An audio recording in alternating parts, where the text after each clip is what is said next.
Welcome, ladies and gentlemen, to this week's episode of the Hardwood Nation's Flagrant 2 podcast with myself, CL Anthony, the editor in chief of the newly redesigned HardwoodNation.net, and my little buddy, Bryce Ward. What's up, Bryce? What's up, man? Chilling. What's going on? We got to run it this week. We missed it last week, so we got to run it this week. Yeah, I had some emergency stuff happen at the house I had to take care of, so Oh, we yeah. missed last week. But Yeah, shit happens. Hey, yeah, so big news of the week dropped a couple of nights ago. I was actually at my kid's game when this happened. I was like, wow, this is shocking. The Russell Westbrook John Wall trade. Wow, I didn't see this coming. I thought it would have made sense for John Wall to be flipped for the likes of like Damian Lillard. We spoke about that a couple of weeks ago on the show, but it ended up being Russell Westbrook. So, how do you think Russell's time in Houston fared out, and how do you think he'll do in Washington? um, well, for us, I think his time in Houston pretty much played out. I don't know, kind of how I thought it would. It's there's dynamics there, and team chemistry things that I think weren't going to necessarily pan out to mean they were going to get a championship, I guess. So they made second round playoff run. They're always like a tough team to play for sure. But I think it was pretty much what we expected. I didn't think the two guys together were going to be enough with the team that they had built to win a championship. I was, they clearly had sometimes issues on who should be, taking the final shot, things like that. It played out pretty much how I thought we expected it to. But they were, they had success. It's not like they were pushovers. It's just they didn't have the main it factor to go deep in the playoffs. They didn't have Anna go. So I mean, it was nice that I guess he got to stop there in his career for a little bit, but it was kind of like his other stops. It's what is it amounting to at this point? Not a whole lot yet. So hopefully he can do something more in the East and with Washington than what he's already done because I feel like that could be more of the same as well. Well, I he's mean, the in a way. yeah, he's the first MVP to be traded in back-to-back NBA seasons. So that hasn't happened before. That's not necessarily a knock on him. I would never, as long as I live and he lives, say anything bad about Russell Westbrook. What I will say is that as good as friends as they are off the court, and I'm speaking of Westbrook and Harden, it just didn't translate on the court together. When you have two type A personalities like that, two ball dominant personalities like that on the same team, is very difficult for someone to take a back seat. And they didn't display the ability to be able to do that. Even with LeBron and Dwayne Wade in Miami, it took a year for those guys to figure it out, and actually took Wade going to LeBron and say, "Hey, I'm going to be the one to take the back seat," when actually LeBron in his mind was thinking that he was going to be the one to take the back seat. So if conversations like that don't happen, you don't have the positive results on the floor that you're looking for. With that said, Houston still had enough talent on that team, even around them, to make a deep playoff run. And I point that finger to Mike D'Antoni, who is no longer there, but that was a failure on his part because he's still the coach. You have to set the players up and put them in a position to win and not to fail. So now we have Westbrook in Washington. If you remember, Scott Brooks is the head coach of the Washington Wizards, who was Russell's head coach in Oklahoma City. Russell will have the greenest light that he has had since his days in OKC. Bradley Beals played with John Wall up until this point for his entire career. So even though Bill was a better player, he was still the second guy to John Wall. He would be okay being the second guy to Russell Westbrook. Those two don't even have to have that conversation. I think Bradley Beal will welcome his presence. So, what do you think about Russell being reunited with Scotty Brooks again? Well, you never heard anything bad about their time in OKC together, and he knows how to use it. Right, Westbrook, clearly they had they did have a lot of success together. right. I mean, of course, KD and for a while Harden was there too, but he knows how to maybe even maximize Westbrook's talents on the Mhm. court, because he's had so much experience with him. Hopefully he can get the whole team working together, and hopefully there's never this kind of underlying issue of whether or not do the point guard and shooting guard like each other. Hopefully Right, there's never that right, issue, right. because you would hate to see those two guys come together and then have an issue like that be the reason why it seemed like they weren't gelling or something like that. So I hope they either have that conversation or don't need to have that conversation, and they just know. Either way, I just want to see what they can do together, because the thing with Bill and Washington's always been about those two guys and whether or not Wall could stay healthy. It's like, well, now the conversation is shifting to something else. So let's just see what they can do together and see. By all accounts, Bill should have an amazing season next to Westbrook, and Westbrook should have another Westbrook type season. Like, there's no reason for them to not both have a ton of success there together. It's just, will it translate to wins? So we'll see. I'm excited to see them together. I'm excited to see Bill finally get to play with a point guard that's not Wall, even though I like Wall. Oh yeah, yeah, yeah. I know you got plenty of love for John Wall with your Kentucky roots. One thing about Bradley Beal, as Wall said his goodbyes this week, Bradley Beal also said his goodbyes, and he was kind of emotional from what I saw. Speaking of John Wall, and it kind of caught me by surprise because we kind of know that those two off the court wasn't the best of friends. So it was kind of shocking, but Beal showed a lot of grace and gratefulness to John Wall. So that was it was shocking, but at the same time a bit refreshing too as well because they're both great guys.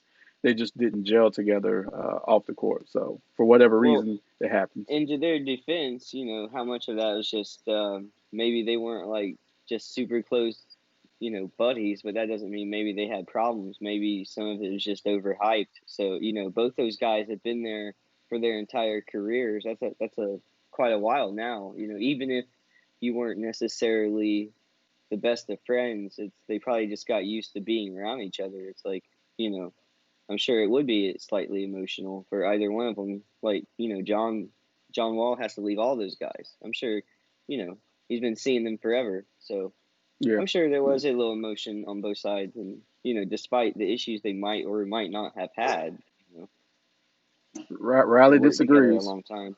Riley disagrees. He thinks they should still hate each other. Um, Yeah.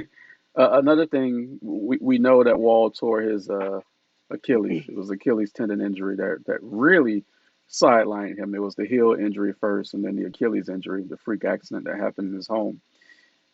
He was at one time one of the most explosive point guards in the NBA. History would tell us that an Achilles injury will slow him down.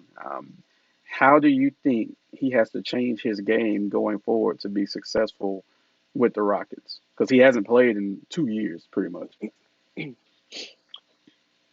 Well, I guess we just have to see, one, if he can have any type of longevity, or if this like he's going to have this injury bug issue for, like, a different set of ailments every time. Hopefully he can shake it and he can put this behind him.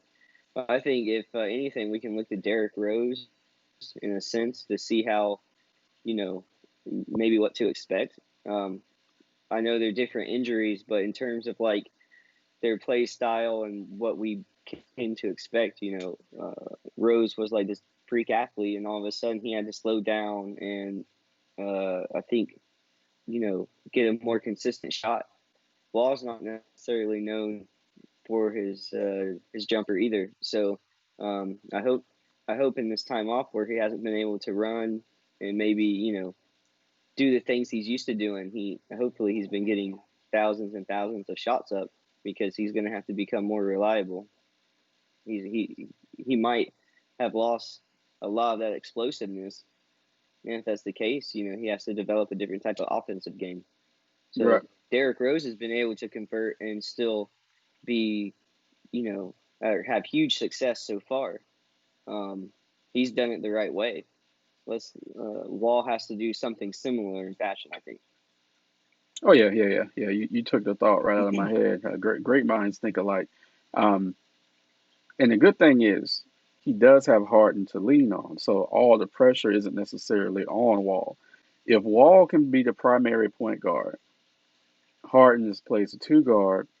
Wall can get everyone into their sets. So now Harden has to play off the ball a little more. He kind of did it last year with Westbrook, but he has to play off the ball even more with John Wall because whatever explosiveness that John Wall has lost, Harden still had. So I think they'll be able to mesh where you have the A player in Harden and maybe right now because we don't know a B minus player in John Wall since we haven't seen him in 2 weeks. It'll be 2 years since he's Hmm. been out. So and then, of course, his stamina is going to be a part of that too. He has to get back into game time condition. So it's going to be a project. He's not going to be the John Wall of old, probably ever again, but he's definitely not going to be even close to that starting the season, especially this accelerated season that we have right now. With training camp already starting. I haven't even heard of. I think he arrives today. Well, actually, forgive me, he arrived yesterday. So then maybe this week we might see some practice footage of him out there. So Do you know how much time is left on his contract? I don't. I would have to research it more, but I believe it's 2 to 3 years left. The max it was $170 million contract, and he signed Hmm. it right before he got hurt. So it's probably 2 or 3 years left on that. I don't remember if he had to opt out or anything like that. I don't remember.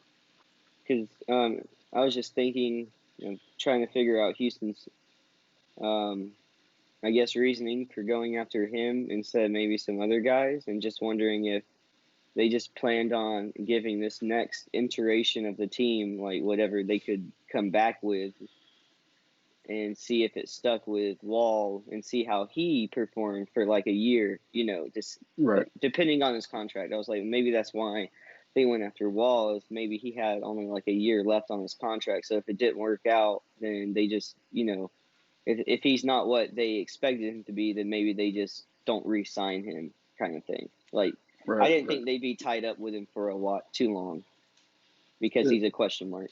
As far as Houston's concerned, and we've talked about the Rockets a lot this Mm-hmm. second half of the year. God knows we've talked about the Rockets a lot. They're in flux right now with which direction they want to go in. So Dan Anthony left. Okay, that's a good thing. We knew either Harden or Westbrook was going to be traded. Harden came out first and was like, "I want to go to Brooklyn." That didn't happen. Westbrook ended up being the one to be traded. I think John Wall is insurance not for Westbrook, but for Harden. So if Harden doesn't work out this season, if he calls too many distractions, and they have to still move him, now you have John Wall that you can have a tryout with this year and see if you can build around him going forward. With that said, he's not the only project on that team because the Rockets just signed your boy Boogie Cousins as well. So how do you feel about the John Wall Boogie Cousins reunion? We just got to see what they can both do. It if they can get back to their old selves, then we know what to expect, and we should see, fireworks on that team. But it's a huge but. It's can they both do that? Cousins, I'm extremely skeptical. Like for both. I mean, because Wall is coming back off of Achilles. Yeah. It's if they can get back to a version of their like peak self, then that'll be fun to watch and they'll have tons of success. But uh, I just don't see that happening. And then you add in the wild card that is James Harden if he's still there at the beginning of the season. I mean, it seems like he's gonna be at this point. It's just. Yeah, I see just huge question marks there. Like I don't know what to expect. They'll have flashes of greatness, I'm sure, and then what's the other stuff going to be? I don't know. Um, I still don't see. There's not a lot of experience there. So what are they going to do? Make the playoffs and then make it second round, flounder again? It's just like I still don't see anything yet. that promises that they can do anything different. So I think we're going to still be having this conversation next offseason when who knows where they finish. Got it. Right now, do you think Houston's a playoff team? Yeah, Got it. What about but Washington? I was going to say I think Houston's a playoff team real quick, but it's going to be harder this year. So if Wall or Cousins, one of them can't, really add to what Harden brings, then maybe not. So one of them has to, really step up and fill that second scoring spot. Maybe not Cousins. I think it's more on Wall, but we'll see. Washington, yeah, they should make the playoffs. I Yeah, think so. I think they're going to be a high level threat for position 5 through 8, which kind of puts them in the crossfire with the Orlando Magic. But I think they're going to be in position to cause some trouble down there, which is going to be interesting because not to stray off topic, but we have another team, the Atlanta Hawks, who may try to get in there too. So it Yeah. might might not be a good year for your Magic down there. Just saying, No, just saying. I'm aware. It's I going to be think interesting. both conferences got a little bit tougher, honestly, in that top eight. Look, look. Fortunately enough, my Miami Heat were in the NBA Finals against the Lakers, a weak Laker team last season. But with the moves that the Lakers made this offseason, it's just like, man, look, can we just give y'all the trophy right now? They made some absolutely excellent, excellent moves. All right, so let's kind of change gears a little bit. Let's talk about some of the moves that surprised you the first couple of weeks of free agency. We can talk about that. That surprised me. Trying to think of the bigger ones because for the most part, a lot of it happened the way we thought. So I wouldn't necessarily call it a surprise. I was surprised Rondo, of all people, went to Atlanta. hmm hmm Um, Well, were the you what? surprised by the moves Atlanta made? Because they got Gallinari too, which was a big get for them. Uh, no, because it just seems like they're making an effort. hmm They have Trey Young there, so they need to not just waste him. Yeah, So they yeah, need to start trying to get these pieces together now to actually, if they want to really make a run, a playoff run. So it makes sense to me to start getting guys like that, some veteran experience as well. So I like their moves. The Westbrook thing to Washington was to me the biggest surprise. Um, Chris Paul to Phoenix, I think is a big deal. yeah, yeah, yeah. That was probably one of the moves I was most excited to see after it happened. I didn't know where he was going to end up. That was a surprise. So Yeah. probably that one. That, I'm excited to see what Booker can do there with him. oh, so much pressure is off Booker right now. It's amazing.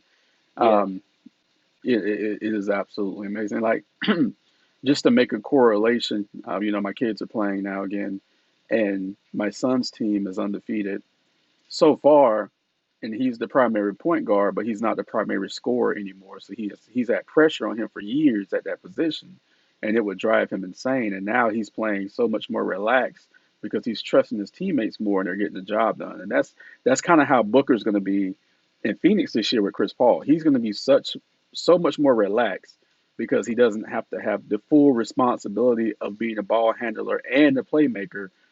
Hey, Chris Paul, you got it. Get us set in the right spots and we're good. So it's a beautiful thing to watch. My kid play now, and it's going to be a beautiful thing to watch Phoenix play this season with that dynamic between those two guys.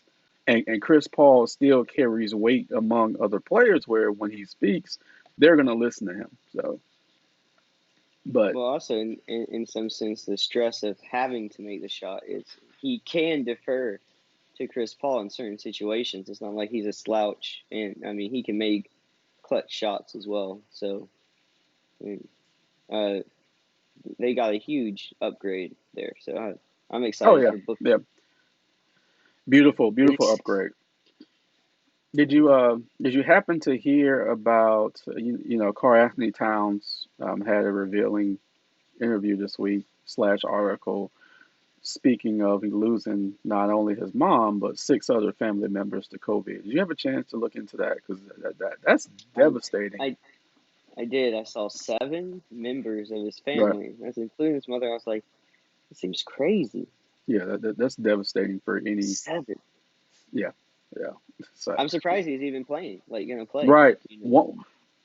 one life is enough to lose, but seven in one family is just it's heartbreaking. And like you said, it's a testament to him that he's still trying to hone in and focus in to play this upcoming season.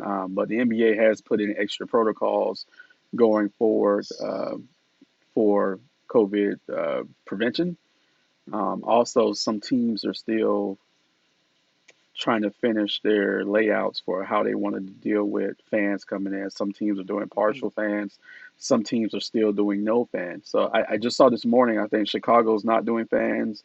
Orlando's doing partial fans. So they, they're still getting it together because time is running out. They have to figure this out by Hmm. the 22nd. But just my heart goes out to Karl Anthony Towns because the stress and the pressure of that is just Yeah, it's it's ridiculous. yeah I mean, it's like unconscionable. crazy. Yeah, Hmm. yeah, you can't even put it in words. So, And so it's a nice, I don't know, kind of like slap in the face, like to let people or to remind people. It's like right now, this virus is kind of like raging again, hmm and it's easy to get caught up in the feeling that it's not that bad.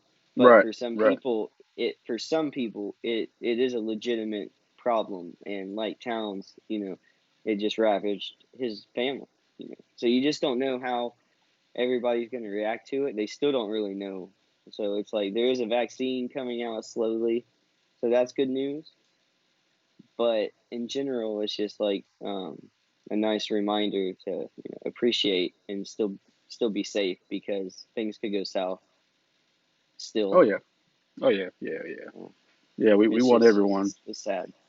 Yeah, we want everyone who does venture out and who can, attend games again, just to be careful, be fortunate, be mindful of what's going on out there. I may be able to hit one. I'll just have to see how it plays out. Me and my brother, we might work that out where I go to a game. Um, Mm. Also, there's another thing that I want to talk about. So, Paul George said pretty much that Doc Rivers didn't use him appropriately in the offense. What do you think about that one? Mm. We getting tired of Paul George excuses. It's like I don't need to know how he was using you to see how many shots you were missing in the playoffs. Um, I don't know. At this point, I'm kind of getting fed up with him. It seems like there's always like an excuse in some way. Like just go out there and start winning. If you're gonna be clouded as like this dude, like you're trying to be in the conversation with some of these other great players that we have right now, and I'm not so sure you're there anymore. Like maybe you were there for a moment, For a but minute. I haven't seen anything in a long time that shows me like you're anything super great. So we'll see what they do this season. But I was let down majorly by the Clippers last year, and I'm sure a lot of Yeah. people were, and especially by him. Yeah, yeah, So yeah. I thought they should have got rid of him. They So still, they still might. Uh, it, I just don't like his language, like the language he uses mhm. for a lot of these situations. I don't care for it. He could surprise me, and they could have a great season, which I'm sure they will. But I don't care for him right now. Yeah, the Indiana Pacers, the organization really protected him because he got into a little mess up there. Some people knew about it, but nationwide, a lot of people didn't know about it. But he's kind of selfish. That's the best way to put it. He's kind of a selfish guy, and he has selfish tendencies, and it doesn't look like that's going to go away anytime soon. I mean, okay, so they got rid of Doc Rivers. Why are you still trying to throw him under the bus? Because it wasn't his fault that the team failed. Him and Kawhi just missed shots in that game 7. That wasn't Doc's fault. And a lot of those shots were wide open shots. So those guys wasn't conditioned for that.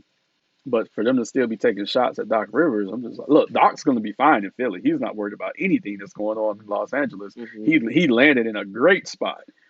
But for for Paul George to keep harping on it, there's something else. There's something else going on there, and we might find out in the future. But he just needs to let it go and focus on this upcoming season because he's treading into kind of the Dwight Howard territory. And what I mean by that is, at one point you were kind of on top of the game, and now you just fallen off so deeply. So he's kind of treading into that territory. So he doesn't want to end up being like that. So anything It'll else be you got on you? interesting. It'll be interesting to see what their excuse is this year when my prediction is they take a step back in the Hmm. playoffs Hmm. and the other LA team probably wins another championship. So I'll be interested to hear what kind of BS they throw our way then.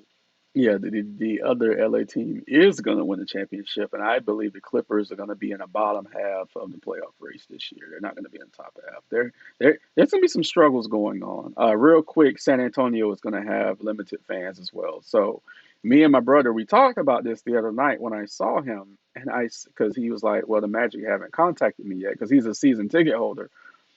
And so I said, well, they're probably going to do partial fans, but if they do, you should be okay because you have season tickets. But I don't know how they're going to do it because, like he Yeah. said, they haven't said anything to him about it. So I don't know how they're going to determine which season ticket holders are let in, which are not. How many casual fans, like walk-ins, are you going to have? Like, we have no idea right Yeah. now how they're going to do this. So, like I said, they need to figure that out um, pretty quick. But yeah, I may catch a game or two this year when the Heat's in town. We'll see how it goes then. The Amway Center is our second home, so Yeah. Yeah. Yeah. it just is. I'm sorry. It just With the limited fans that get in this year, there'll be no Heat fans. that's what you're hoping for. No Heat fans this year. Yeah. Sorry, can't let you in this time. We can't go in this year. Any last thoughts on this week outside of the Westbrook trade? It's been kind of a quiet week, but this is what we do. Yeah. I mean, you can't have all the news all at once. Right, right. No. I mean, we've had some shakeups for sure. Um, the playoffs are already looking like we can tell some differences. Mm-hmm. The fact that Atlanta's trying to get a little bit better is interesting because, like the Phoenix situation, I just hate to see the talent of like Booker, Trey Young squandered. So let's Right. just see what they can do. Um, I'm interested to see Dallas in their progression. So there's like a few teams I'm really excited to see next year, just to see if they get better. I guess see the progression in some of these younger guys that have these leading roles on the team. Oh yeah. Oh yeah. So we'll see. And look, we'll see what happens next week because something's going to happen next week, and then we'll talk about it next Sunday. So Um, that is it for this week's episode of the Hardwood Nation's Flagrant 2 podcast. Everyone be safe.